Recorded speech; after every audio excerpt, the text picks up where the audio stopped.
Sellest, kuidas jagatakse mandaadid ehk kuidas kujuneb välja see, millistest kandidaatidest saavad rahvaesindajad, Riigikogu liikmed, rääkis teile täpsemalt Rein.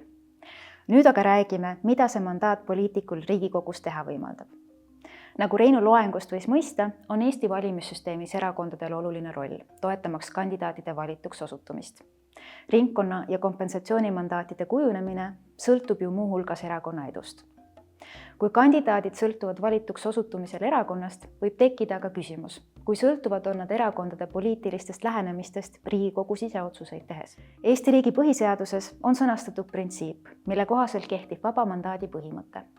Selle põhimõtte kohaselt peab Riigikogu liige teostama riigivõimu kogu rahva, mitte ainult oma valijate huvides. Teisisõnu, Riigikogu liige ei ole seotud ning ei pea järgima valimiste eel antud lubadusi. Samuti märgib printsiip, et Riigikogu liikmel on vabadus teha poliitilisi otsuseid lähtudes isiklikest, mitte näiteks erakondlikest vaadetest.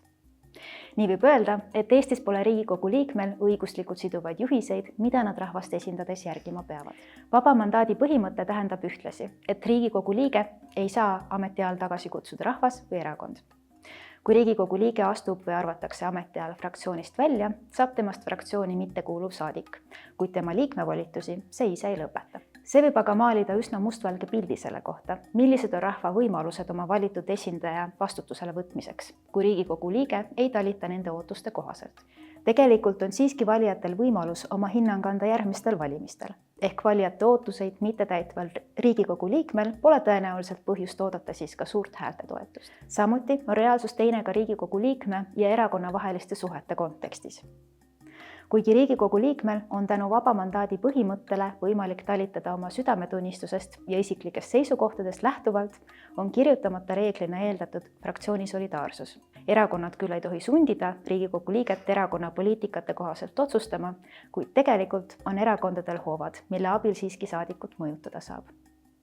Tulles jälle tagasi Reinu loengu juurde mandaatide määramisest, sõltub kandidaadi valimisedu palju sellest, kuivõrd toetab erakond kandidaati näiteks kandidaadi paigutusega valimisnimekirjades. Kui Riigikogu liige kaldub oluliselt kõrvale fraktsiooni ühtsetest põhimõtetest, saavad erakonnad uutel valimistel teha korrektuure ning toetada enam kandidaate, kel on tugevam erakonna distsipliin.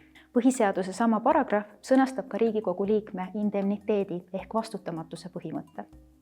Teisisõnu ei ole Riigikogu liige õiguslikult vastutav selle eest, milliseid otsuseid ta hääletamise kaudu Riigikogus teeb või mida poliitilistes avaldustes ütleb. Selle põhimõtte eesmärk on võimaldada parlamendis sõna- ja otsustusvabadus ehk anda saadikule võimalus võtta seisukohti, esitada arvamusi ja kriitikat selliselt, et teda ei saaks tema sõnade eest vastutusele võtta. See kehtib aga ainult nende tegevuste puhul, mis puudutavad otseselt saadiku kui Riigikogu liikme kohustusi. Näiteks hääletamine, arupärimiste esitamine, töö komisjonides ja fraktsioonides. Sellele, mida Riigikogu liige teeb väljaspool Riigikogu funktsioonilisi tegevusi, vastutamatuse põhimõte ei kehti. Küll aga kehtib see põhimõte edasi ka pärast Riigikogu liikme volituste lõppemist.